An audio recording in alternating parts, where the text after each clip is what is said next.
এই ছবিটার জন্ম ঠিক ২৫ বছর আগে। ২৫ বছর আগে কজনের জন্ম হয়েছে আপনাদের, কিংবা কজনই বা সাক্ষী হয়েছেন সরাসরি এই ছবিটির উৎপত্তি দেখতে? সেই ২৫ বছর আগের সেই নায়ক আমাদের সঙ্গে এই মুহূর্তে আছেন আমিনুল ইসলাম বুলবুল। বর্তমানে পরিচয় বদলেছে, বর্তমানের জেনজি জেনারেশন হয়তো আপনার খেলা দেখেনি, কিন্তু প্রজন্ম থেকে প্রজন্মে এখনও আপনি আমাদের আইডল, হিরো। এবং আমার মনে হয় যে বাংলাদেশের ক্রিকেটের কথা বললেই আসবে আমিনুল ইসলাম বুলবুলের নাম। সে আমিনুল ইসলাম বুলবুল এখন ক্রিকেট বোর্ডের সভাপতি। আমরা স্বাগত জানাই তাকে আমাদের অনুষ্ঠান জেডএসআরএম প্রেজেন্টস মিট দ্য পিপুলে। এবং মানুষের সাথেই তার কাজ, মানুষের সাথেই তিনি কাজ করেন ক্রিকেট নিয়ে এই মুহূর্তে বাংলাদেশের। এবং আমাদের সঙ্গেও আজকে অনেকেই আছেন ক্রিকেট নিয়ে উৎসুক, যারা ছাত্র, এই জেনজি জেনারেশনের মানুষ। তারা আসলে ক্রিকেট নিয়ে ভাবেন, খান, ঘুমান, অনেক কিছুই করেন তারা। তাদের কাছে আমার একটা প্রথম প্রশ্ন, আমিনুল ইসলাম বুলবুলের কাছেও যাওয়ার আগে, যে আপনাদের কজন, কেউ কি আছেন এই ছবিটা কিংবা ২৫ বছর আগে বাংলাদেশের অভিষেক টেস্টের খেলা দেখেছেন কিংবা ছিলেন? কেউ একজনও নেই। আমাদের এখানে অনেকেই আছেন কিন্তু কেউ নেই। সেই ম্যাচটা আমি মাঠে বসে দেখেছি এবং বুলবুল ভাইয়ের সেঞ্চুরিটা দেখেছি আমি, এবং আমার এখনও স্পষ্ট যে সেদিন শবে বরাতের রাত ছিল, সব পত্রিকা বন্ধ ছিল, মানুষ ফুল হাউস ছিল জাতীয় স্টেডিয়ামে। আমার মনে হয় আমিনুল ইসলাম বুলবুলের ওই কীর্তির জন্যই তিনি আজীবন বাংলাদেশের ক্রিকেটে চির অম্লান থাকবেন, অমর থাকবেন, কারণ বাংলাদেশের প্রথম টেস্ট সেঞ্চুরিয়ান তিনি। আমিনুল ইসলাম বুলবুল এখন ক্রিকেট বোর্ডের সভাপতি। স্বাগত জানাচ্ছি আমিনুল ইসলাম বুলবুল। অনেক পরিচয় দিয়েছি আপনাকে, আপনি নিশ্চয়ই ক্রিকেটার, প্রশাসক, দুটো পরিচয় বেছে নিতে বললে আমার মত ক্রিকেটারটাই বেছে নেবেন নাকি? এই মুহূর্তে মাঝামাঝি বেছে নেব। মাঝামাঝি বেছে নেব এই জন্য যে আমার তো আর খেলার কোনো সম্ভাবনা নেই, আর যেহেতু অ্যাডমিনিস্ট্রেশনে কাজ করছি, কিন্তু ফিরে যেতে চাই সেই ক্রিকেটের যুগে। তবে খেলোয়াড় এবং কর্মকর্তা দুটোর মাঝামাঝি থাকতে চাই, সো দ্যাট আমার যে এক্সপিরিয়েন্স এতদিনে হয়েছে সেটা দু জায়গায় কাজে লাগাতে চাই। আচ্ছা, ২ মাস একটু বেশি আমার মনে হয় যে কাছাকাছি আপনার এই মেয়াদটা ক্রিকেট বোর্ডে। কেমন উপভোগ করছেন নাকি উপভোগ করছেন না? ৬ সপ্তাহ হলো। উপভোগ করার থেকে ভালো লাগছে যে কিছু ঘটতে যাচ্ছে, ভালো কিছু দেশব্যাপী বন্ধু পেয়েছি। বাংলাদেশের লোক সবাই, প্রত্যেকটা লোক ক্রিকেটকে ভালোবাসে। চ্যালেঞ্জেস তো থাকবেই, সব কাজে চ্যালেঞ্জেস আছে। তারপরে আমি বলবো যে এই কাজটা একটা নোবেল কাজ, দেশের জন্য, ক্রিকেটের জন্য।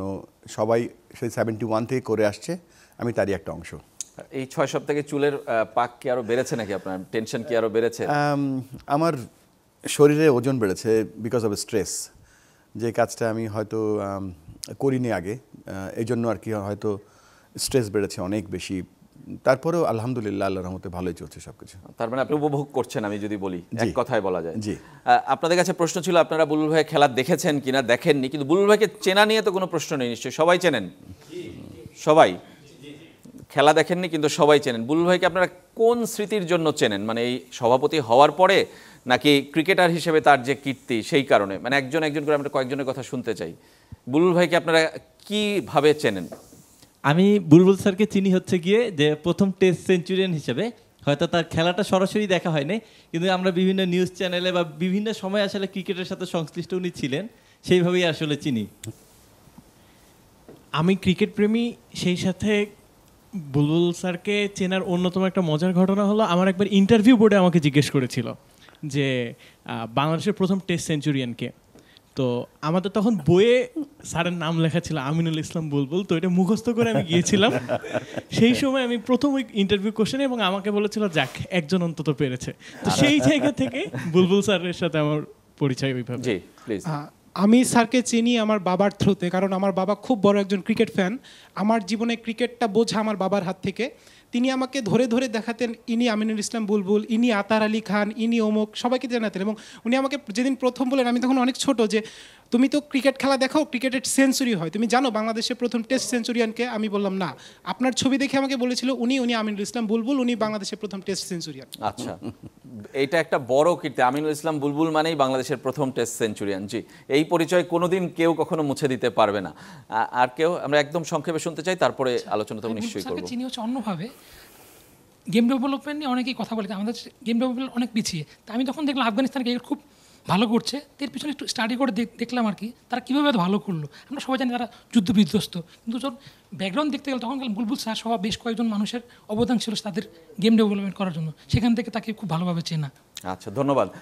আফগানিস্তানের কথা যেহেতু আসলো, আপনার কথা বললে আমার প্রথম আসে চীনের নাম, আফগানিস্তানের নাম, হংকংয়ের নাম, এরকম এশিয়ার অনেকগুলো ছোট ছোট দেশের ক্রিকেটের কথা, নেপালের কথাও আসে। ওই জিনিসগুলোকে আপনাকে অনুপ্রাণিত করে, কিংবা ওই জিনিসগুলোর নতুনত্ব কি এখানে দিতে চান, নাকি ওই জিনিসগুলোই আবার ফিরে আসবে এখানে বাংলাদেশে? বাংলাদেশ তো একটা ফুল মেম্বার, এবং এখানকার যে ক্রিকেটের ক্রেজ, এখানে যে ক্রিকেটের নিড, এটা অন্য অন্য অ্যাসোসিয়েট মেম্বার থেকে অনেক অনেক বেশি। দুটো ডিফারেন্স আছে। যারা অ্যাসোসিয়েট মেম্বার তারা আইসিসি থেকে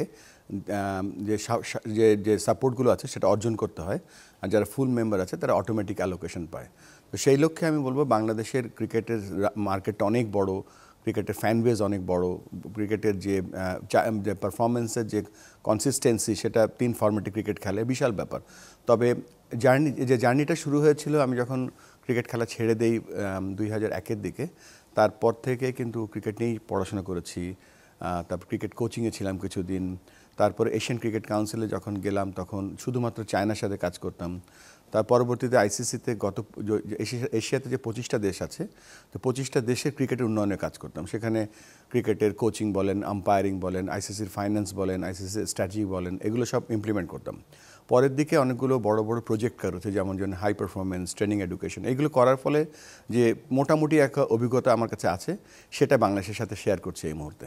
এবং আমি সভাপতি হিসেবে আপনাকে দেখেছি, আপনি প্রেজেন্টেশন দিচ্ছেন, আপনি মোটিভেশনাল স্পিকার, আপনি কোচিং ম্যানুয়াল নিয়ে কথা বলছেন, মানে এই সব পরিচয়ে কোনো ক্রিকেট বোর্ড সভাপতিকে আমরা কখনো দেখিনি। মানে সেটা কি আসলে বাংলাদেশে এত শূন্যত অনেক জায়গাতে এই জন্য আপনি ঢুকছেন, নাকি আসলে এক্সপিরিয়েন্সটাই শেয়ার করার চেষ্টা করছেন? আসলে এটা একটা কাকতালীয়ভাবে আল্লাহর রহমতে আমি হঠাৎ করে প্রেসিডেন্ট হয়েছি, আমার প্রেসিডেন্ট হওয়ার কথা ছিল না। আর একটা ব্যাপার, এবার যখন এসএসসির মিটিং হলো ঢাকায়, তখন আমাকে ফুল মেম্বারের কয়েকটা দেশের যারা প্রেসিডেন্ট এখন, তারা বলছিল যে আমরা খুব হ্যাপি যে আমাদের মাঝে একজন প্রকৃত ক্রিকেটের লোক এসছে। সো এই জন্য বলছি যে যেহেতু ক্রিকেটের সাথেই সবসময় ছিলাম, ক্রিকেট আমার একটা ধরেন পড়াশোনার জায়গা, ক্রিকেট একটা জীবন, একটা জীবন বলা যায়।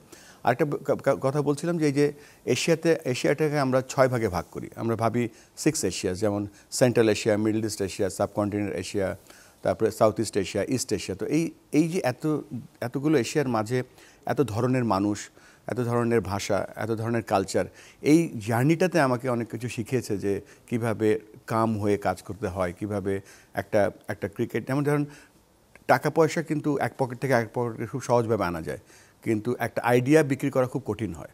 তবে এই জার্নিটাতে আমি দেখেছি যে আমার ক্রিকেটের সাথে সাথে মানুষের সাথে চলা, মানুষকে বোঝা, সেটা আমাকে অনেক কাজে হেল্প করেছে। So that end of the day আমি বলতে চাচ্ছি যে ক্রিকেট হয়তো একটা খেলা, বাট ক্রিকেট একটা অনেক বড় সংস্কৃতি। আমরা ক্রিকেট খেলছি স্বাধীনতার পর থেকে 40-50 বছরের মতো, কিন্তু আমরা কি একটা কালচার তৈরি করতে পেরেছি যে ক্রিকেটিং বলি, অর্গানাইজিংয়ের বলি, কিংবা রুট লেভেলেও বলি, আমরা একটা কালচার কি তৈরি করতে পারি, যেটা ইংল্যান্ড, অস্ট্রেলিয়ার ক্ষেত্রে আমরা উদাহরণ দেই, ভারতের ক্ষেত্রেও কিছু কিছু আসে? সত্যি কথা বলতে কি, কালচার বলতে যেটা বোঝাচ্ছে, যেখানে এখানে সব ইয়াং ছেলে মেয়েরা এখানে আজকে ক্রিকেট নিয়ে কথা বলছে, ক্রিকেট জানে সবাই, কিন্তু আমরা দেশব্যাপী ক্রিকেট কতটা ছড়িয়ে দিতে পেরেছি দেখেন। যদিও আমরা এখন ফুল মেম্বার, আমাদেরও এখন ক্রিকেট কিন্তু প্রত্যন্ত অঞ্চলে কিন্তু ক্রিকেট অতটা হয় না। আপনি ক্রিকেট কালচার তখনই বলবেন যে এখন বাংলাদেশে সবাই ফ্যান, কিন্তু যখন সকলে বলবেন না I am part of the organizing thing, আমি part of the cricket family, তখন বলতে পারবেন এটা একটা কালচার। বুলবুল ভাইয়ের কাছে আপনাদের কোনো প্রশ্ন আছে কিনা? ক্রিকেট বোর্ড নিয়ে সোশ্যাল মিডিয়াতে অনেকেই অনেক কথা বলেন যে ক্রিকেট বোর্ড কেন ভালো চলছে না, কেন ভালো চলছে, কিংবা এটা করা উচিত, এটা করা উচিত না, কেউ বলবেন? বিসিবি থেকে কি একটা অনলাইন সব ব্যবস্থা করা যায় কিনা, যেটাতে আমরা ক্রিকেট টিমের অ্যাকসেসরিজগুলো পাবো, লাইক জার্সি, ক্যাপ, এগুলো আমরা। আপনি নিজেই জার্সি পরে এসেছেন। জি, চাহিদা আছে অনেক, কিন্তু আমরা একবারে প্রশ্নগুলো নিয়ে উত্তরগুলো আপনার কাছ থেকে একবারে দিব। জি, অনলাইন শপ। জি, আচ্ছা, আমার প্রশ্ন হচ্ছে আপনি তো মাস্টার অফ দ্য মাস্টার, কোচদের মাস্টার, তা আমাদের দেশে দেখা গেছে অনেক ক্রিকেটার উঠে আসছে, কিন্তু কোচ হাতে করে 4-5 জন বেশি উঠে আসেনি। তো কোচদের নিয়ে কোনো প্ল্যানিং আছে কিনা কোচদেরকে? ধন্যবাদ। আমাদের অনেক 11-3 কোচিংও হয় না। Very nice. G, please. ভাইয়ের কাছে প্রশ্ন করবো আমি, আমাদের 10-15 বছর আগে আমাদের লোকাল ক্রিকেট বা স্কুল ক্রিকেট যে অবস্থানে ছিল, বর্তমানে বা গত কয়েক বছরে সেটা কিন্তু ওই অবস্থানে নেই, যার ফলাফল হয়তো আমরা আন্তর্জাতিক ক্রিকেটে পাচ্ছি। তো আমাদের বিসিবি কিন্তু আন্তর্জাতিক মানে ন্যাশনাল টিম নিয়ে যতটা সিরিয়াস, আমরা লোকাল ক্রিকেট বা স্কুল ক্রিকেট নিয়ে আমরা অতটা আমার মনে হয় না আপনারা কাজ করছেন বা অতীতে কাজ হয়েছে। তো এ নিয়ে আপনার পরিকল্পনা কি? জি প্লিজ। Very good. প্রথমেই স্যারকে ধন্যবাদ জানাবো, বিসিবি আপনাকে ধন্যবাদ জানাচ্ছি যে মিরপুরের মাঠ থেকে গামিনী ডি সিলভাকে সরিয়ে দেওয়ার জন্য। এটা একটা জনপ্রিয় সিদ্ধান্ত। হ্যাঁ, আমাদের বিগত এক যুগেরও বেশি সময় ধরে প্রত্যেকটা মানুষ, আমরা যারা ক্রিকেট বুঝি, আমাদের সবারই চাওয়া ছিল যে গামিনী ডি সিলভা কেন এখনো মিরপুরে আছেন। আপনি সেই উদ্যোগটা নিয়েছেন, আপনাকে ধন্যবাদ জানাচ্ছি, কোটি ক্রিকেট ভক্তর মাঝে একজন। আমার প্রশ্নটা হচ্ছে, আপনি যেহেতু একজন পিচ কিউরেটরকে সরালেন, এখন মিরপুরে যারা পিচ কিউরেটর আছেন, যারা গ্রাউন্ডস লেভেলে কাজ করেন, গ্রাউন্ডসম্যান আছেন, তাদের নিয়ে আপনারা কি চিন্তা করছেন? তাদের জীবনমান উন্নয়নে আপনারা কি চিন্তা করছেন? আচ্ছা, ধন্যবাদ। আমরা একবারে সব প্রশ্ন নিলে তো আরও অনুষ্ঠানের বাকি অংশ আছে, আমরা আপনাদের বাকিদের প্রশ্নগুলো নিব। আমরা একটা একটা করে যদি সংক্ষেপে উত্তর দেন যে অনলাইন শপ হবে কিনা ক্রিকেট বোর্ডের চাওয়া। আমি তো খুব আশ্চর্য হলাম নেই কেন, এবং আমাদের যেই পরিমাণ ফ্যান বেস বাংলাদেশে এবং বিদেশে, এবং আপনারা জানেন যে আমি অস্ট্রেলিয়াতে থাকি, আমার ফ্যামিলি নিয়ে থাকি ওখানে, বাট যদিও কাজের জন্য 6 মাসের বাইরে আমি অস্ট্রেলিয়ার বাইরে থাকতে হয়। হিউজ ফ্যান আছে ক্রিকেটের, তো এটা একটা খুব ভালো উদ্যোগ। আমি এটা বোর্ডে প্লেস করব যেন আমাদের খুব তাড়াতাড়ি এটা করা হয়। তারপর একটা কোচদের শিক্ষার জন্য কি করবেন, এটা আমি একটু যোগ করি যে অলরেডি শুরু হয়ে গেছে। না, আমি আরেকটু ক্লিয়ার করি। আরেকটা ছোট ভাই বলেছে ওখানে যে কিউরেটর নিয়েও বলেছে। আমরা যেটা চেষ্টা করছি, দেখেন, একটা আমাদের ক্রিকেট বোর্ড কিন্তু একটা ইন্টিগ্রেটেড সার্ভিস, একটা ধরুন ক্রিকেট ডিপার্টমেন্টটা, তো এখানে কিউরেটর ট্রেনিং কোর্স আছে, এখানে আম্পায়ার্স কোচিং কোর্স আছে, এখানে ম্যাচ রেফারি বা ম্যাচ অফিসিয়ালস কোর্স আছে এবং কোচেস কোর্স আছে। তো আমরা চেষ্টা করছি এই মুহূর্তে সব ছাড়াভাবে করছি যে আমরা আম্পায়ার্স, তারপরে ম্যাচ রেফারি, এগুলো শুরু হয়ে গিয়েছে অলরেডি। কোচেস ট্রেনিং 1 জুলাই থেকে শুরু হবে এবং আমাদের প্ল্যান আছে যতগুলো লেভেল, যেমন ধরেন গ্রাসরুট ক্রিকেটে খেলা হয়, স্কুলে খেলা হয় এবং ইন্টারমিডিয়েট খেলা হয় বা হাই পারফরমেন্স, সব জায়গায় আমরা লেভেল 1, লেভেল 2, লেভেল 3 সব কোচিং কোর্সগুলো করাবো। সো এই সবগুলো আলটিমেটলি আমরা একটা আমব্রেলার নিচে এনে আমরা ট্রেনিং অ্যান্ড এডুকেশন বা ক্রিকেট এডুকেশন ডিপার্টমেন্টের আন্ডারে আনবো।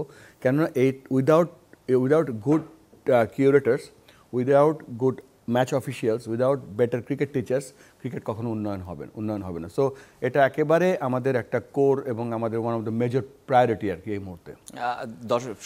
স্কুল ক্রিকেটে নিয়ে বলছিলাম, আমরা কিন্তু স্কুল ক্রিকেটের প্রোডাক্ট। আমাদের সময় নির্মাণ স্কুল খেলতাম এবং এখনও কিন্তু স্কুল ক্রিকেট হচ্ছে এবং প্রায় 340টা স্কুল খেলছে। কিন্তু আমরা কিন্তু এই 340 স্কুল নিয়ে খুশি ছিলাম। আমরা এবার নতুন করে we went to Ministry of Education.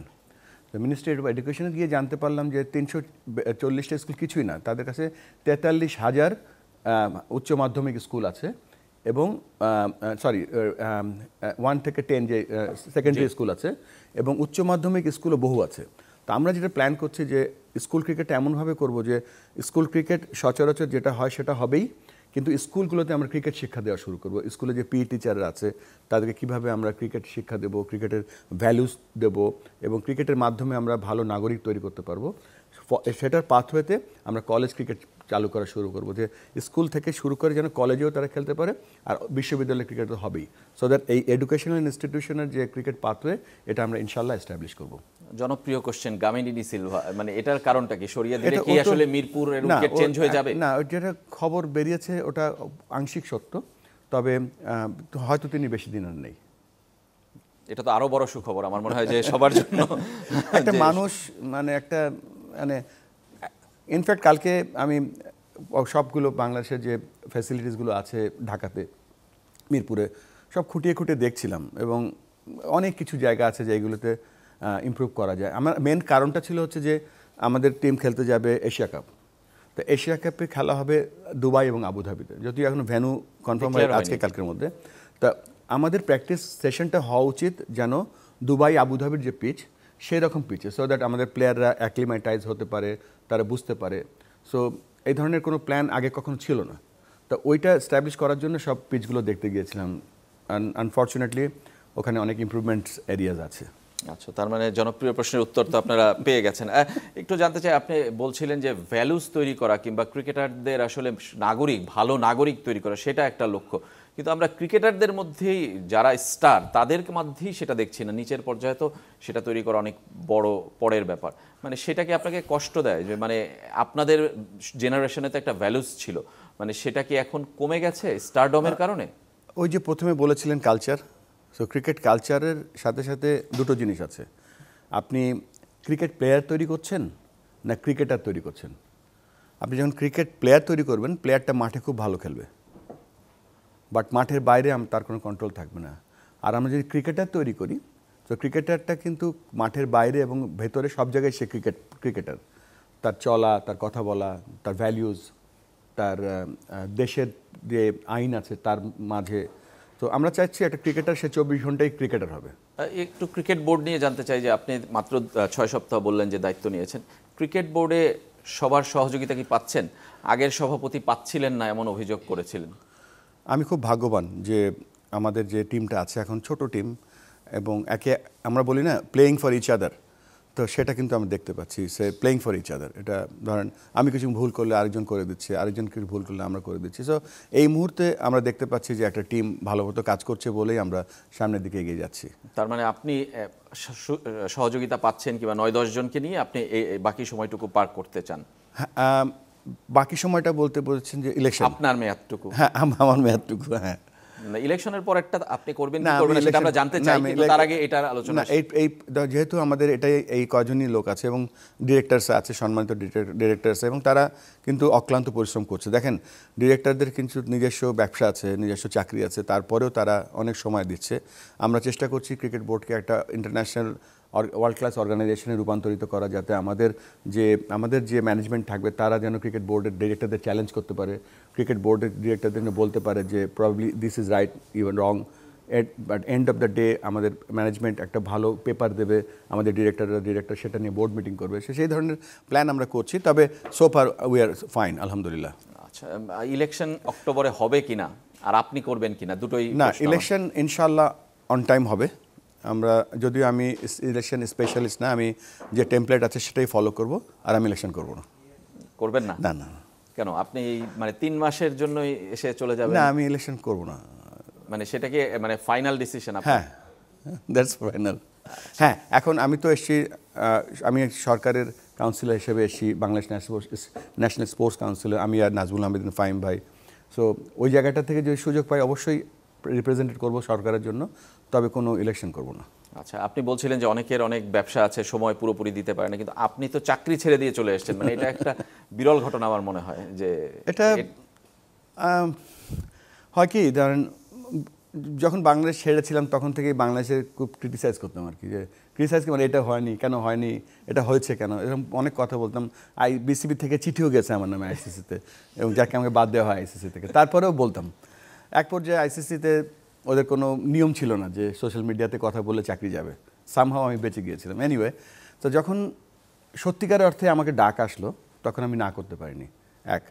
আর 2 নম্বর, ওইটা কখন চিন্তা করিনি যে কী চাকরি করতাম, কী করছি। কান্ট্রিটা এমন একটা ব্যাপার, সেটার সাথে ইউ ক্যানট কম্পেয়ার। একবার এই কদিন আগে এতে গেলাম, বিভিন্ন জেলায় গিয়েছিলাম, ওই আমাদের 25 বছরের যে পূর্তি ক্রিকেটের ওই সময়। তো রংপুরে একটা ছেলে আমার সাথে হাঁটছিল, ওর একটা পাই নেই, আমি ওকে কাঁধে হাত দিয়ে হাঁটছিলাম। I was feeling so well যে একটা ছেলে আমার সাথে, আমি তাকে ভর দিয়ে আমার সাথে সে চলছে ছেলেটা, এবং তাকে ইচ্ছা করে ক্যাচ দিয়ে আমি আউট হয়ে গেছি, এবং এমন ক্যাচ দিয়েছি যে সে ধরতে পারে আর কি। তখন মনে হচ্ছে যে এই ছেলেটা পা চলে গিয়েছিল জুলাই আন্দোলনে একটা অর্গান চলে গিয়েছে, আমি তো সবই ঠিক আছে। আমরা অনেকগুলো উত্তরই পেয়েছি, আরও প্রশ্ন নিব আপনাদের, আরও উত্তর দেওয়ারও বাকি আছে। আমরা একটা ছোট্ট বিরতি নিতে চাই, কিন্তু বিরতিতে যাওয়ার আগে আমার একটা প্রশ্ন রেখে যেতে চাই, যে এই কদিন আগে এশিয়ান ক্রিকেট কাউন্সিলে একটা মিটিং হলো এবং ভারত সেখানে একটা বিরোধিতা করেছিল, কিন্তু শেষ পর্যন্ত ভারত আসলো। মানে এটার কৃতিত্ব কার এবং কি, আমাদেরকে যতটুকু বলা যায় আপনি বলবেন আমি আশা করি। একটা ছোট্ট বিরতি থেকে ফিরে আসার পর সেই গল্পটা শুনবো। আমাদের সঙ্গেই থাকবেন ZSRM presents meet the people.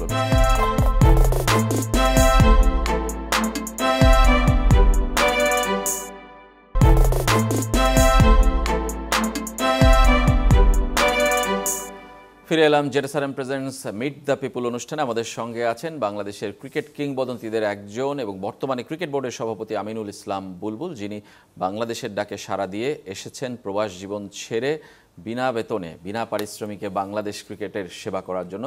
Aminul Islam বুলবুল, আপনি বিরতির আগে আপনাকে প্রশ্ন রেখেছিলাম যে এশিয়ান ক্রিকেট কাউন্সিলের মিটিংয়ের আগে 2 দিন মনে হয় নিশ্চয়ই আপনার খুব নির্ঘুম কেটেছে নাকি?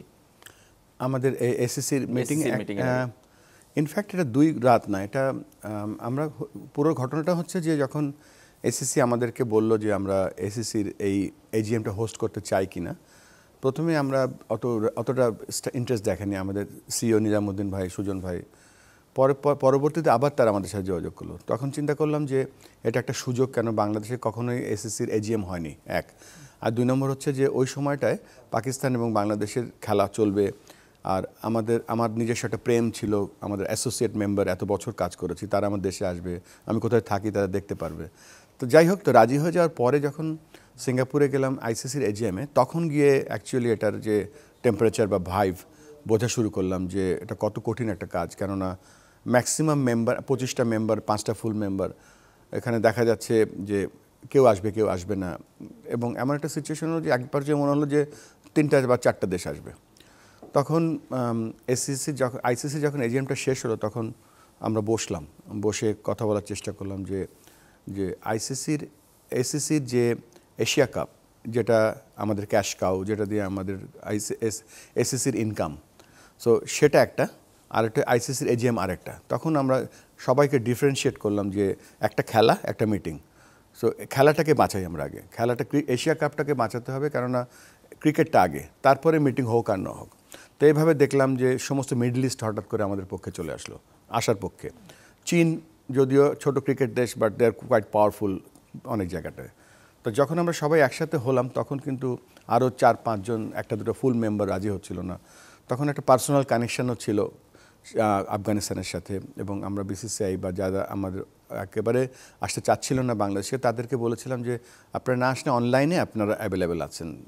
সামহাউ আল্লাহর রহমতে একটা টিম কাজ করেছে এখানে, এবং আমি বলবো যে এটা অবশ্যই আল্লাহর রহমত ছিল, এবং সাথে সাথে ক্রিকেটের জয় হয়েছে। এটা ক্রিকেটকে আমরা সামনে রেখে, ক্রিকেট কূটনীতির জয় আমরা যদি কূটনীতি ছিল এখানে, হ্যাঁ, তবে ক্রিকেটটা সবার সামনে ছিল, এবং ক্রিকেট এবং পলিটিক্সটা কখনো মিক্স করিনি আমরা। আচ্ছা, মানে এখন বোর্ড চালাতে গিয়ে কি এই ক্রিকেট আর পলিটিক্সকে এক করতে হচ্ছে, কিংবা ক্রিকেট বোর্ডে আমরা সবসময় রাজনৈতিক প্রভাব দেখেছি, রাজনৈতিক শোডাউন দেখেছি, বাংলাদেশের ক্রিকেটেও কিন্তু এই প্রশ্নটা আছে? আমি ব্যক্তিগতভাবে কোনো রাজনীতি করি না, সুতরাং আমি এখনো দেখতে পাইনি কিছু। আচ্ছা, কিন্তু মানে আমরা শুনে আসি যে সিন্ডিকেট, ক্লাব ক্রিকেটে যদি বলি, কিংবা বোর্ড পরিচালনায় অনেকে কাউন্সিলর হওয়ার ক্ষেত্রে, মানে সেটাকে ভাঙার ক্ষেত্রে আপনার কোনো ইচ্ছা আছে কিনা, নাকি আপনি অন্তর্বর্তী দায়িত্বে আছেন, আপনি চলে যাবেন এইভাবে? না, এক সত্যি কথা হচ্ছে আমি অত শক্তিশালী না, যদি এরকম কিছু থেকে থাকে ভেঙে ফেলার আমার তো শক্তি নেই, তবে যদি দেখি এরকম কিছু, আমি মান সম্মান নিয়ে চলে যাব। তাই একজন দর্শক, আমাদের ছাত্র, তিনি প্রশ্ন করেছেন যে আসলে দল গঠনেও স্বজনপ্রীতি হয়, মন্ত্রীর ফোনও আসে, তিনি অভিযোগ করেছেন। এটার প্রমাণ আমাদের হাতে নেই, কিন্তু এমন অভিযোগ আমরা উড়ো খবর বিভিন্ন জায়গায় পাই, কিংবা জেলা দল গড়ার ক্ষেত্রে আমরা শুনি যে জেলা কোচের একাডেমির প্লেয়াররাই বেশি প্রাধান্য পায়, এরকম অভিযোগ আমাদের কাছে প্রচুর আসে। এটা একেবারে সত্যি কথা, এবং এটার জন্যই কিন্তু আমরা আমাদের যে ডিসেন্ট্রালাইজেশনের যে ইউথ প্রিমিয়ার লিগ বা ইউথ প্রোগ্রামগুলো চালাচ্ছি, এখানে যখন শুনতে পেলাম যে ওপেন ট্রায়াল হয় আন্ডার 16 এবং আন্ডার 19-এ, তো আন্ডার 18-এ, তো ওপেন ট্রায়াল বলতে কিছু নেই। ওপেন ট্রায়াল তো আমার একাডেমির প্লেয়ার আসলো না আমার আত্মীয় আসলো, এটা তো আপনি যাচাই করতে পারবেন না। তো এই জন্য আমরা করেছি যে আমাদের গেম ডেভেলপমেন্টের খুব সিনিয়র কোচ সোহেল ইসলাম, সুরু ভাই, দীপু চৌধুরী ভাই, তুষার ইমরান, তো এরা সবাই করলো কি, এরা যাওয়া শুরু করেছে যে প্রত্যেকটা জেলায় যে কোচরা আছে তাদেরকে একটু এডুকেট করা, এবং তাদেরকে যে জেলার মধ্যে যে উপজেলাগুলো আছে সেই উপজেলাগুলোতে কিভাবে তাদের ক্রিকেট মেধাগুলো বের করে আনতে হবে, কিভাবে ছোট একটা ক্রিকেট কার্নিভাল করতে হবে, কিভাবে স্কুল ক্রিকেট করতে হবে, তা সো দ্যাট কোচের যে চোখ একটা আর সাধারণ মানুষের চোখ এক না, তো কোচদেরকে তারা এডুকেট করছে সো দ্যাট রাইট প্লেয়ারটা যেন জেলার জন্য খেলার সুযোগ পায়। তো ওই কাজটা আমরা শুরু করেছি, পাইলট প্রোগ্রাম আমরা রাজশাহী, পাবনা, বগুড়া এইসব জায়গায় শুরু করে দিয়েছি অলরেডি। সো এখন পর্যন্ত ভালো একটা ফিডব্যাক এসে যদি আমরা এটা সাকসেসফুল হই, আমরা দেশব্যাপী এই কাজটা করব। তবে প্রকৃত মেধাকে আমরা সুযোগ দেওয়ার চেষ্টা করব, এবং ওই মেধাটা কিভাবে প্রস্ফুটিত করা যায়, ওই মেধাটাকে কিভাবে আমরা একটা সুন্দর পাথওয়ের মধ্যে, কিছু কিছু প্লেয়ার আছে খুব তাড়াতাড়ি ম্যাচিউর হয়, কিছু কিছু প্লেয়ার আছে কিছু স্লো ম্যাচিউর হয়, তো সেই দিকে আমরা খেয়াল রাখার চেষ্টা করব।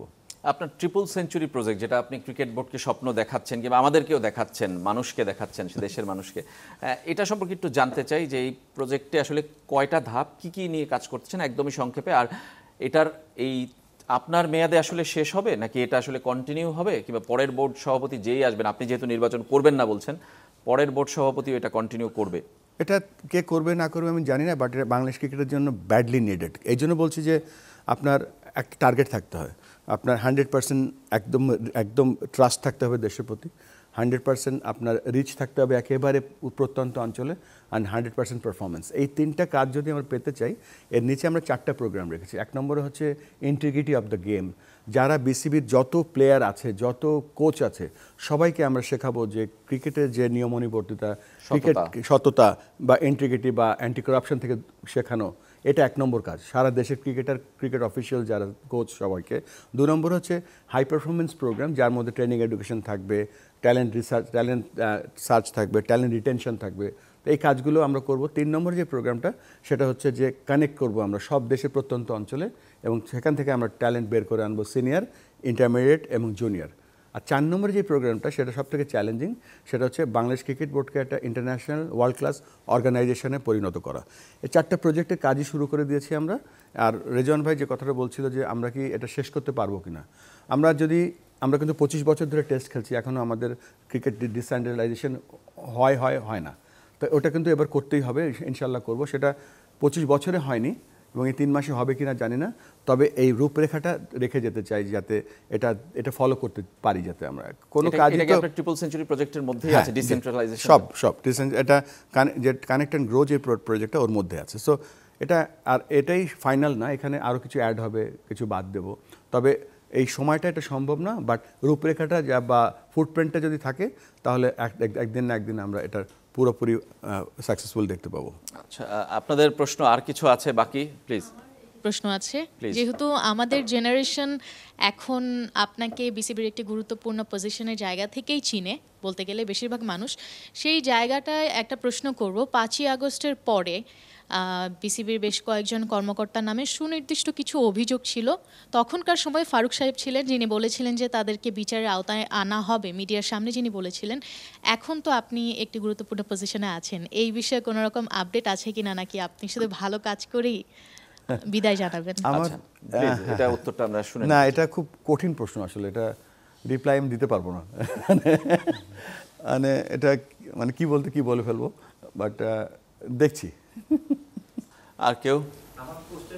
কাছে যে বিপিএল নিয়ে আমাদের অনেক আলোচনা সমালোচনা আছে এবং অনেক দিন যাবত আমরা চেষ্টা করতেছি ওটাকে একদম অন্যান্য কান্ট্রি যেমন পিএসএল বা অন্যান্য যে শ্রীলঙ্কার premier league, Caribbean premier league যতটা আপডেট হয়েছে, আমরা কেন পারছি না, এবং এটার সাথে তো আমাদের অনেক কিছু যে ফিক্সিং চলে আসছে, এইটা থেকে আমরা কিভাবে টাইমলি পেমেন্টটা, এই জিনিসগুলোতে আমরা ধন্যবাদ। আমরা আরো প্রশ্নগুলো নিয়ে নিতে চাই। এটা সবচেয়ে আনপপুলার প্রশ্ন আমার মনে হয় বুলবুল ভাইয়ের জন্য। পপুলার প্রশ্ন যেমন গামিনী ডি সিলভার জন্য, এটা আনপপুলার। জি প্লিজ স্যার, আমি আপনার কাছে আপনার প্রশ্ন, যে ভাই তো একজন বললো যে হচ্ছে শপের বিষয়টা, আমার প্রশ্নটা হচ্ছে যে বাংলাদেশ ক্রিকেটের যে মিউজিয়াম, বাংলাদেশের ক্রিকেটের যে সংস্কৃতি, এই জিনিসগুলো হচ্ছে মানে আপনাদের সময়ের যে স্মৃতিগুলো, এগুলো কিন্তু আসলে মানে একটা হয় না, হচ্ছে আমরা জানি না। জি, এটা করা উচিত কিনা সেটা। জি, আর কেউ বাকি আছে? কে?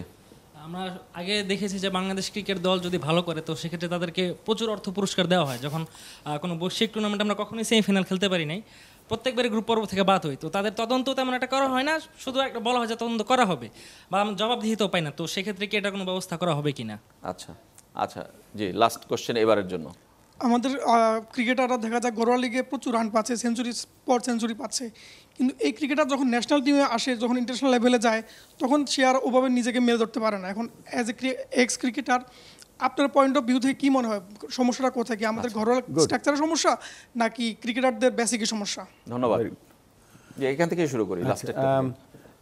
আপনি ভালো প্রশ্ন করেছেন যে আমাদের ডোমেস্টিক ক্রিকেটে যখন খেলা হয়, অনেক বোলার বা ব্যাটাররা অনেক সাকসেসফুল হয় ইন্টারন্যাশনালে। দেখেন, প্রত্যেকটা এগুলোকে আমি লিগ বলি যদি, তো আপনি ডোমেস্টিক ক্রিকেটের লিগ ভার্সেস ইন্টারন্যাশনাল লিগ, যেখানে খেলা আন্তর্জাতিক খেলা, এখানে ডিপেন্ড করছে যে আপনার ঘরোয়া ক্রিকেটের সাথে আন্তর্জাতিক ক্রিকেটের গ্যাপটা কতটুকু আছে। আপনি দেখেন যে ঘরোয়া ক্রিকেটে দেখা যাচ্ছে প্রত্যেক ওভারে একটা করে লুজ বল পাচ্ছেন অ্যাজ এ ব্যাটার, কিন্তু আন্তর্জাতিক ক্রিকেটে আপনি কিন্তু লুজ বল পাবেন না। সো এই যখন আপনার ডোমেস্টিক ক্রিকেটটা ওই পর্যায়ে চলে যাবে, যদি আপনি হাই ইন্টেন্সিটি ম্যাচ অর্গানাইজ না করতে পারেন তাহলে এই গ্যাপটা রয়েই যাবে। একটা গ্রুপ অফ পিপল যারা ইন্টারন্যাশনাল ক্রিকেট খেলতে খেলতে হয়তো আমাদের যে পাঁচজন ভালো ক্রিকেটারের পঞ্চপাণ্ডব বলতাম, এরা কিন্তু not from domestic cricketer, international cricket খেলতে খেলতেই তারা ম্যাচিউর হয়েছিল। বাট পক্ষান্তরে যদি আমরা ডোমেস্টিক ক্রিকেটটারে আরও কম্পিটিটিভনেস আরও উপরে নিয়ে যেতে পারি তাহলে অটোমেটিক্যালি তারা ফেল করবে না, সেটা বোলিং, ব্যাটিং, ফিল্ডিং সব জায়গায়। এটাও কি আপনার ট্রিপল সেঞ্চুরি প্রজেক্টে আছে? মানে কম্পিটিটিভনেস, কারণ আমরা এই কম্পিটিটিভনেসের কথা অনেকবার বলি যে বাড়ানো উচিত, কিন্তু কিছু হয় না, করা হয় না। একটা পরীক্ষামূলকভাবে আমাদের যে টুর্নামেন্ট কমিটির চেয়ারম্যান আকরাম খান প্ল্যান করছে যে আমরা বিসিএল এ যে 3টা টিম খেলে সেখানে একটা বিদেশি টিম আফগানিস্তান থেকে বা শ্রীলঙ্কা থেকে আনবো আমরা ইনশাল্লাহ, এনে তখন দেখবো যে অ্যাকচুয়ালি ডোমেস্টিক ক্রিকেটটা তারা কোথায়, আমরা কোথায়। সো ওইটা খেলা হলে আর আমরা যদি ঢাকা প্রিমিয়ার লিগে যদি একটা করে বিদেশি খেলোয়াড় আনতে পারি, বা আমাদের যে জেলায় জেলায় খেলা হবে তখন যদি একটা করে বিদেশি প্লেয়ার আনা যায়, অটোমেটিক্যালি আমাদের ক্রিকেটের মানটা বেড়ে যাবে। তবে এখানে উইকেট, আউটফিল্ড, ফিক্সার এখানে একটা বড় ব্যাপার। আরেকজন দর্শকের প্রশ্ন ছিল যে মিউজিয়ামের ব্যাপারটা বলি। জানেন ঠিক 25 বছর আগে যেদিন আমরা ফার্স্ট টেস্ট ম্যাচ খেললাম, তা 5 দিনের টেস্ট ম্যাচ তো আমরা 4 দিনে হেরে গেলাম। তো হেরে যাওয়ার পরে সন্ধ্যাবেলা ববি ভাই ছিলেন আমাদের তখন বোর্ড ডিরেক্টর, তো ববি বললো তোমার ওটা তো আমার ব্যাটটা ছিল প্রথম সেঞ্চুরি করে 145 রানে, হাবিবুল বাসার প্রথম 50 করলো, তা বললো তোমাদের ব্যাট দুটো দিয়ে দাও আমরা একটা বাংলাদেশের ক্রিকেট মিউজিয়াম বানাবো। 25 বছর আগে তখন ওই ব্যাটটা দিয়ে দেওয়ার পরে হয়তো চেষ্টা করেছিল, প্রায় তার 6-7 বছর পরে, না 4 বছর পরে ব্যাটটা পাওয়া গেল একটা ক্লাবের গোডাউনে। তো ওখান থেকে উদ্ধার করলাম, উদ্ধার করার পরে এমসিসির মিউজিয়াম থেকে যোগাযোগ করলাম আমার সাথে, তারপর ব্যাটটা দিয়ে দিলাম। ব্যাটটা এখন এমসিসির মিউজিয়ামে আছে, ইংল্যান্ডে গেলে দেখতে পাবেন, ইংল্যান্ডের লর্ডসের যে মিউজিয়াম সেখানে আছে। তো আমাদের একটা প্ল্যান আছে, এখনও ওই আমাদের প্রায়োরিটি প্ল্যান না, বাট প্ল্যান আছে যে একটা জাদুঘর যদি আমরা করতে পারি, যদি আমাদের পূর্বাচলের স্টেডিয়ামটা হয়ে যায় ইনশাল্লাহ, তখন সেখানে করার প্ল্যান আছে। এবং সেখানে সেটা যেমন ধরেন আমরা কোচিং কোর্স করাচ্ছি প্রথম, হাবিবুল বাসারের যে কোর্স যে প্রেজেন্টেশনটা দেবে সেটা history of Bangladesh cricket. So আমরা নিয়ে আসার চেষ্টা করছি হিস্ট্রি, এবং অবশ্যই এটা একটা মহৎ উদ্যোগ হবে যদি জাদুঘর করতে পারি। এমনিতে এই প্রতিদিনই তো আপনাকে নানা ধরনের সিদ্ধান্ত নিতে হয় ক্রিকেট বোর্ড পরিচালনা করতে, মানে কোনো সিদ্ধান্ত যে পপুলার সিদ্ধান্ত কিংবা আনপপুলার, যেটা বলছিলাম যে মানুষের জন্য ফেসবুক দেখে এখন অনেক কিছুই হয় বাংলাদেশে, সিদ্ধান্ত বদলায়, মানে আপনাকেও কি এদিকে খেয়াল রাখতে হয়? এই জন্যই তো আমরা ওই ট্রিপল সেঞ্চুরি প্রোগ্রামটা করেছি, আমরা ওই প্রোগ্রামের মধ্যে থাকতে আছি, সো দ্যাট আমাদের ওই প্রোগ্রামের বাইরে যেতে পারছি না। বাইরে গেলেই আমরা কিন্তু we lose our track, so ভিতরে থাকে। তার মানে আপনাকে এটা খুব প্রভাবিত করছে না এই মুহূর্তে। কিন্তু বোর্ড পরিচালকরা কি সব সিদ্ধান্তে আপনার একমত হয়? আপনি কি নিজে কোনো কিছু চাপিয়ে দেন, মানে বিবেচনা করে আপনার দৃষ্টিতে যেটা ভালো মনে হয়? কারণ বোর্ড প্রেসিডেন্টের একটা তো শেষ সিদ্ধান্ত, তার ক্ষমতাটা আছে, ক্ষমতা দেখায় না, ক্ষমতা আছে, কিন্তু আমার এই মুহূর্তে যে বোর্ডের পরিচালকরা আছে দে আর সো কোঅপারেটিভ, তো ওটা মনে হয় না কখনো দরকার আছে। কারণ এন্ড অফ দ্য ডে কিন্তু প্রথমে আমি ডিরেক্টর, তারপরে বোর্ড প্রেসিডেন্ট, এবং আমি তাদেরকে সমমানের সম্মান দেখার চেষ্টা করি। আচ্ছা, তার মানে আপনি এককভাবে কোনো সিদ্ধান্ত নিতে চান না। আমার একটা সবসময় কমন প্রশ্ন যে বাংলাদেশের ক্রিকেটে কোনো গোল নেই, মানে বাংলাদেশ 10 বছর পরে 15 বছর পরে কোথায় যেতে চায়, মানে সেটাকে কেন্দ্র করেই তো আসলে পুরো প্ল্যানটা সাজানো উচিত। আপনার এই ট্রিপল সেঞ্চুরি প্রজেক্টে বাংলাদেশকে আপনি কোথায় দেখতে চান, কত বছর পরে? আমি জোর গলায় বলতে চাই না যে আমরা টেস্ট চ্যাম্পিয়ন হব, 50 ওভারের চ্যাম্পিয়ন হব, বাট তার থেকে আমরা যেটা প্ল্যান করছি, দেখেন আপনারা তো পড়াশোনা করেন, আলবার্ট আইনস্টাইন একটা কথা বলতো যে আমি কখনো শেখাই না, আমি একটা এনভায়রনমেন্ট তৈরি করি। আমার লক্ষ্য হচ্ছে যে বাংলাদেশের প্রত্যন্ত পুরো বাংলাদেশ ব্যাপী একটা ক্রিকেটের এনভায়রনমেন্ট, ক্রিকেট শিক্ষার এনভায়রনমেন্ট, ক্রিকেটের একটা কালচার চালু করতে, সো দ্যাট সেখান থেকে চ্যাম্পিয়ন হলে হলো, না হলে না হলো, বাট ক্রিকেট যেন সবাই বলতে পারে I am part of Bangladesh cricket. So এরকম একটা আজকে দেখছিলাম এক জায়গায় যে একটা খোলা মাঠে শত শত ছেলেরা খেলছে। আমরা যেদিন ওদেরকে আমাদের আওতায় আনতে না, যতদিন তাদেরকে আমাদের আওতায় না আনতে পারবো, ততদিন আমরা বলতে পারবো না যে একটা কেউ যদি জিজ্ঞেস করে বাংলাদেশে কতগুলো ক্রিকেটার আছে, এই মুহূর্তে আমি বলতে পারবো না।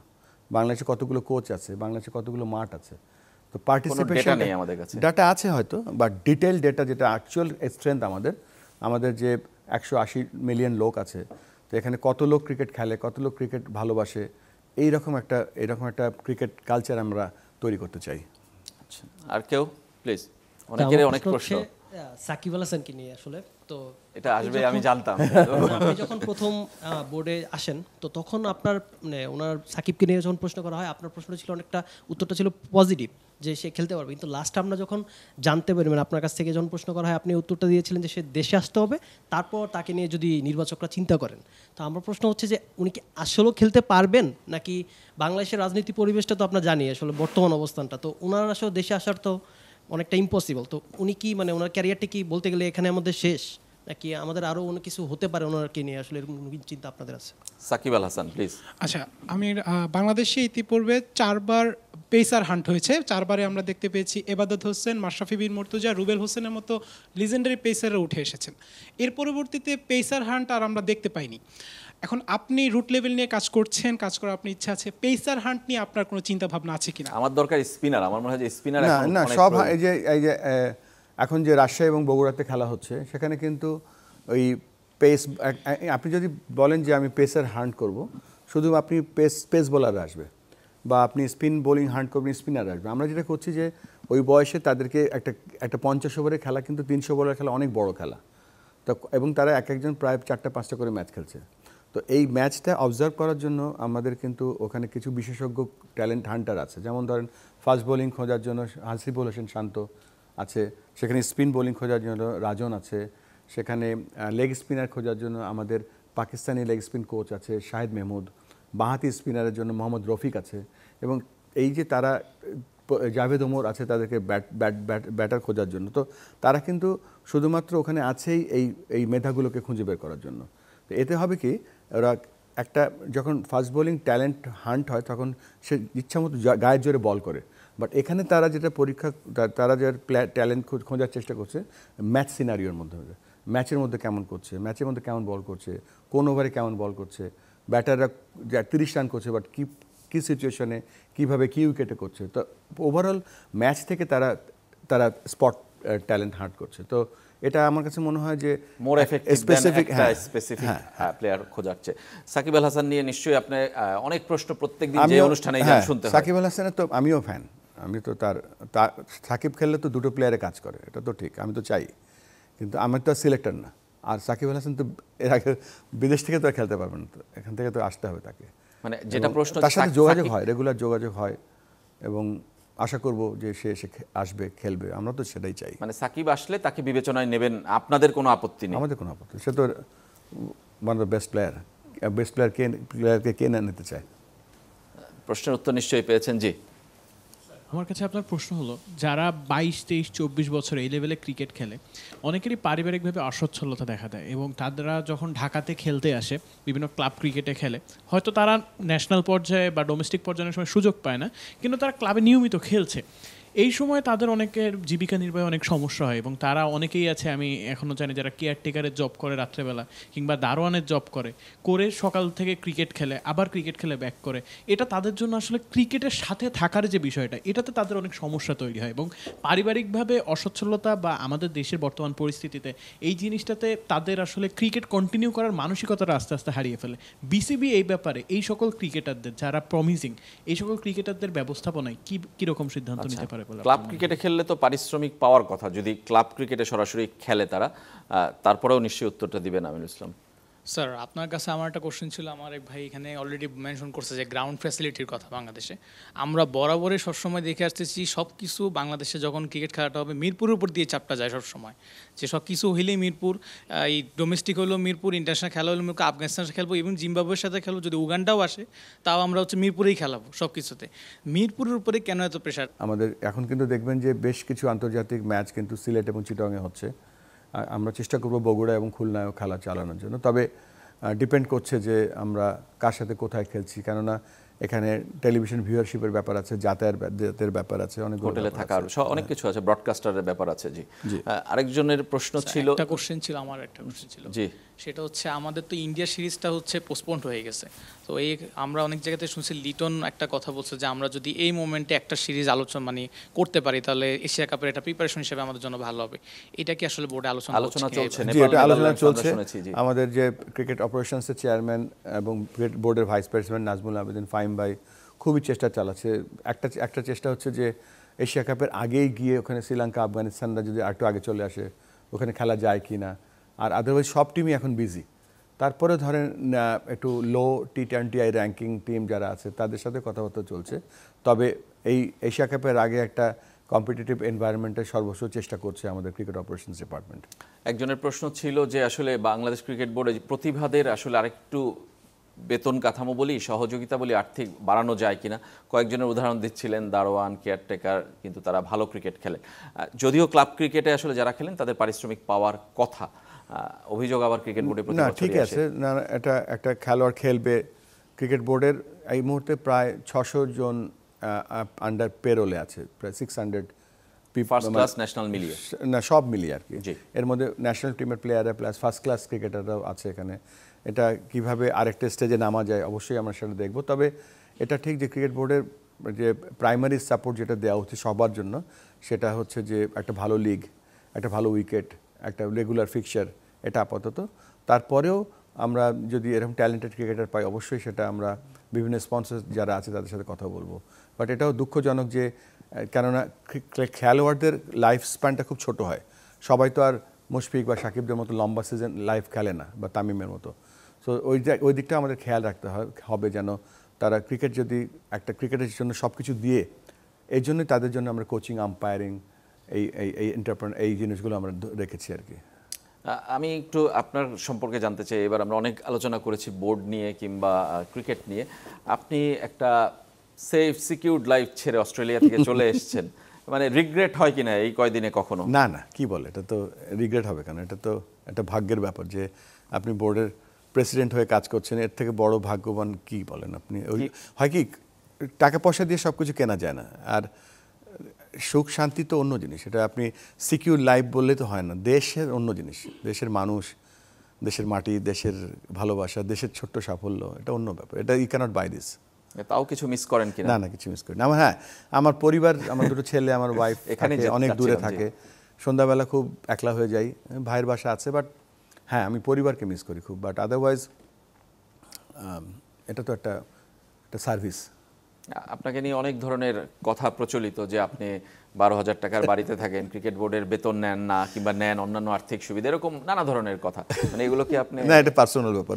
এগুলোতে আপনি কি মানে আমি বলছি যে আপনি এটা কিভাবে দেখেন? আমি এটা সত্য মিথ্যা, যেভাবে মানুষ হয়েছি, আমি পুরান ঢাকার গ্যান্ডারিয়া মানুষ হয়েছি, মধ্যবিত্ত ঘর থেকে এসেছি, এটাই তো লাইফ, এটার মধ্যেই থাকতে চাই। মানে এই ফেসবুক দুনিয়ায় এসে আপনার কি মনে হয় যে ক্রিকেট ফেসবুক ফলো করেন কিনা আপনি? না, ফেসবুক আমার ছিল, আমি এই বোর্ড প্রেসিডেন্ট হওয়ার পরে ডিঅ্যাক্টিভেট করে দিয়েছি। কারণ কি? কারণ কি? না না, ওই জন্য না। আমার কাছে মনে হচ্ছে যে ফেসবুক বা এগুলো চালানো আরেকটা অফিস চালানো, মানে অনেক সময় লাগে। আপনি ফিরে গেলে, এই ক্রিকেট বোর্ড যেহেতু থাকবেন না, ফিরে গেলে আপনি আবার কি করতে চান? আইসিসি কিন্তু আমার রোলে এখনো অ্যাডভার্টাইজ যায়নি, লোক অ্যাডভার্টাইজ করেনি, এবং এখনো খালি আছে। আমাকে যেদিন আমি ছেড়ে আসি আমাকে বলেছিল যে we'll give a better role and we'll find a different ICC. ACC-তে একটা এখন ক্রিকেট কনসালটেন্ট হয়তো হতে পারি যদি চলে যাই, বা অস্ট্রেলিয়াতে গিয়ে হয়তো বইটই লিখতে পারি। তবে একটা কাজ করছি গত 2.5 বছর ধরে আমরা, একটা টিম, যে ক্রিকেট খেলাটার কোচিংটা আগে ছিল ধরেন বেসিক ক্রিকেট, তারপরে ক্রিকেট আসলো হচ্ছে মোটর স্কিল দিয়ে খেলে, বায়োমেকানিক্স আসলো, এখন ক্রিকেটটা চলে গেছে কগনিটিভ, কিভাবে ব্রেইন কাজ করে, কিভাবে চোখ কাজ করে। তো এটা গত 2.5 বছর ধরে কাজ করছিলাম, এবং হয়তো সেই রিসার্চটা প্রথমে যাব যে এতদিন ধরে যে কাজটা করেছি, যে মানে একটা ছেলে বা একটা মেয়ে যখন একটা বল দেখে কি চিন্তা করে, কিভাবে সে রাইট ডিসিশনটা নিতে পারে। তো মোর কগনিটিভ স্কিল ডেভেলপমেন্ট, মানে রিসার্চ এবং বই লেখা, এটা আপনার একটা চিন্তার জায়গায় আছে। দেখছি, আল্লাহ জানে, আগে বাঁচি অতদিন ইনশাল্লাহ, সেটা তো অবশ্যই। কিন্তু বইটা কি আত্মজীবনী হবে না? আত্মজীবনী, মানে সেখানে কি না বলা অনেক কথা থাকবে? অফকোর্স। মানে আমরা বাংলাদেশে সেটা দেখি না, সেই কারণে আমার প্রশ্নটা। কারণ ইউরোপ আমেরিকাতে যারা ক্রিকেটার তারা অনেক কন্ট্রোভার্সিয়াল জিনিসগুলো উঠিয়ে আনে, কিন্তু বাংলাদেশে যেমনটা আমরা আত্মজীবনী, কন্ট্রোভার্সিয়াল জিনিসটা অনেক সময় উঠিয়ে আনে বই বিক্রির জন্য, বাট সত্যি কথা লেখা, সত্যি কথা লিখবো। এবং তারপরেও, তার আগেও বেশ, আল্লাহ যদি হায়াত দেয়, বেশ কিছু অপশন আছে। এখন ওইগুলো ক্রিকেটের সাথেই থাকছে। হ্যাঁ, এখন কিন্তু চিন্তা করছি কিভাবে আমি এই যে কাজটা করছি সেটা পুরো ফোকাস। সো তারপরে দেখবো কি অন্য চিন্তা পড়ে। আপনাদের আর কোনো প্রশ্ন আছে কিনা? আমরা একদম শেষ সুযোগ এটা। আমার একটা কোশ্চেন আছে, একদম সংক্ষেপে প্রশ্নটুকু ডিরেক্ট। দেশের মাঠ মানে দেশের বাইরে দেশের গন্ডি পার হয়ে কেন বাংলাদেশ ভালো করতে পারে আচ্ছা না? শেষ, পরেরটা। স্যার একটু আগে বললো যে তিনি হচ্ছে সামনের ইলেকশনে সে থাকবে না, তো সেক্ষেত্রে যে নির্বাচিত হয়ে আসবে সে যদি আবার অপকর্মে জড়ায় পড়ে তাহলে কি আপনি আবার ব্যাক করতে চান বা পারবেন? সেটা তাকে আবার সুযোগ পেতে হবে তখন তো। Please please. আমি আসলে প্রশ্ন করবো না, আমি এটা প্রত্যাশা করব যে আমরা প্রথম টেস্ট সেঞ্চুরিয়ান হিসাবে যেমন আপনাকে আমরা স্মরণ করি বা শ্রদ্ধা করি, সম্মান করি, আপনি বিসিবি প্রেসিডেন্ট হিসাবে এমন একটা এক্সাম্পল ক্রিয়েট করে যাবেন যাতে আগামী 20-25 বছর পরও আমরা বলতে পারি যে বিসিবি প্রেসিডেন্ট বুলবুল ভাই ছিলেন। ধন্যবাদ। স্যারের একটা ডিসিশন আমরা দেখেছিলাম যে 3 জন উপদেষ্টার কি নেওয়া, তো সেটা আসলে কতটা ফ্রুটফুল হয়েছে বা এটা আমরা আগামীতে আসলে তাদেরকে আসলে কোনো অবশ্যই তাদের অগ্রগতি। লাস্ট কোশ্চেন এটা আমার এই অনুষ্ঠানে আজকে আপনাদের থেকে লাস্ট। স্যার কিছুক্ষণ আগেই বললেন স্যার রিসার্চ এবং বইয়ের কাজ করতে যাচ্ছেন, তো আমরা অনেক রিসার্চ পেপার দেখি বিদেশে যেটা ক্রিকেট নিয়ে রিসার্চ পেপার পাবলিশ হয়। সো আমাদের দেশের রিসার্চ ফিল্ডে ক্রিকেটকে নতুনভাবে কিভাবে সূচনা করা যায় সেই পদক্ষেপটা যদি আপনি নিয়ে যেতেন। ধন্যবাদ। রিসার্চ থেকে শুরু করি। Please please. অত্যন্ত জরুরি একটা ব্যাপার, কেননা আমরা যখন বল দেখি কতটুকু সময় পাই, আমরা ডিসিশন নিতে কতটুকু সময় পাই, আমরা ক্রিকেট এবং অ্যাথলেটিজমের মধ্যে ডিফারেন্সটা কী। সো এই জিনিসগুলো যত লিখবো, যত ভিতরে ঢুকবো তত জানতে পারবো। এটা অবশ্যই একটা ইম্পর্টেন্ট। আর 3 জন উপদেষ্টার কথা বলছিলেন, আমি বলবো যেটা আমার ছিল অত্যন্ত সাহায্য, আমার এই পথ চলায় দারুণ হেল্প হয়েছে। যেমন একজন ক্রিকেট সোশ্যাল মিডিয়া বা ক্রিকেট কীভাবে চলছে জানানো, একজন আমাকে রেগুলার সাজেস্ট করে কীভাবে লিগ্যাল ব্যাপারগুলো আগানো যায়, কেননা এগুলো আমার ব্যাকগ্রাউন্ড নেই। আর সবথেকে গুরুত্বপূর্ণ যে একজন আমাকে এই যে আমরা শুধু ক্রিকেট নিয়ে ব্যস্ত, ক্রিকেট রেভিনিউ নিয়ে ব্যস্ত, বাট ক্রিকেট ট্যুরিজম যেটা কত একটা বড় ব্যাপার সেটা কিন্তু আমাকে হেল্প করেছে অনেক এবং হেল্প করছে ইনশাল্লাহ। মানে তারা আছেন উপদেষ্টা হিসেবে আপনার সাথে আছেন। আচ্ছা, একজন বলেছেন যে দেশের বাইরে ক্রিকেটটা আসলে বাংলাদেশ কেন ভালো খেলছে না, দেশে ভালো খেললেও। 1 নম্বর হচ্ছে উইকেট, 2 নম্বর হচ্ছে আমাদের যে প্ল্যানিং। আমি এই যে আমাদের এশিয়া কাপ খেলতে যাব, তারপর বিশ্বকাপ আছে আমাদের ICC T20, এখন থেকেই আমরা প্ল্যান করা উচিত। আমি যদিও পার্ট অফ ইট, যে ওই চিত্রে আমরা কিভাবে এখানে ট্রেনিং করছি। আমরা যদি এইখানে আপনি যদি এক ধরনের অঙ্ক শিখে যান আর পরীক্ষায় আরেক রকম অঙ্ক আসে তো কীভাবে হবে? তো আমাদের অঙ্কগুলো যেন ঠিক থাকে। আর একদম লাস্ট প্রশ্ন, যে আপনাকে যেন সভাপতি হিসেবে মানুষ মনে রাখে, সেই জন্য আপনি কি করতে চান? 20-25 বছর পরে আমরা ক্রিকেটারের মতো সভাপতি বুলবুলকেও কিভাবে মনে রাখবো? আপনি কি চান? আমি চাই না আমার মনে রাখুক, বা আমি চাই কিছু কাজ আমরা সবাই করি। ইনফ্যাক্ট এই মুহূর্তটা আমি প্রেসিডেন্ট আছি বলে এরকম মনে হচ্ছে, সবাই কিন্তু অনেক কাজ করে, সবাই ভালো কাজই করে। তা আমি একটা কাজ আমার সময় একটা কিছু করে যেতে চাই, কেননা ক্রিকেট তো ধরেন অনেক লম্বা সময়ের, ক্রিকেট তো কালকে বন্ধ হয়ে যাবে না, সেই 71-এর পর থেকেই খেলছে এবং শত বছর ধরে। আমার একটা ছোট্ট টেনিয়রে ওই একটা সাফল্য থাকতে চাই, সো দ্যাট এখান থেকে আর একটু সামনে কেউ এগিয়ে নিয়ে যেতে পারে। So it's not that me, it's আমরা সবাই মিলে একটা কাজ করছি। ধন্যবাদ আপনাকে আমিনুল ইসলাম বুলবুল, ধন্যবাদ আপনাদেরকেও। আমাদের সময়টা আসলে দারুণ কেটেছে। আমিনুল ইসলাম বুলবুলের কেমন কেটেছে আমি জানি না এই প্রশ্নের মুখোমুখি হতে গিয়ে, কিন্তু আমরা আশা করি যে আপনি উপভোগ করেছেন এবং আপনি আপনার দায়িত্বটুকু উপভোগ করবেন বাকি সময়টা বোর্ড সভাপতি হিসেবে। জাস্ট একটা কথা বলি, গত বছরে আমি নিজেই একটা প্রেজেন্টেশন করেছিলাম মালদ্বীপে, সমস্ত এশিয়ার হাই পারফরমেন্স টিম ছিল, how to handle the Gen Z athlete's.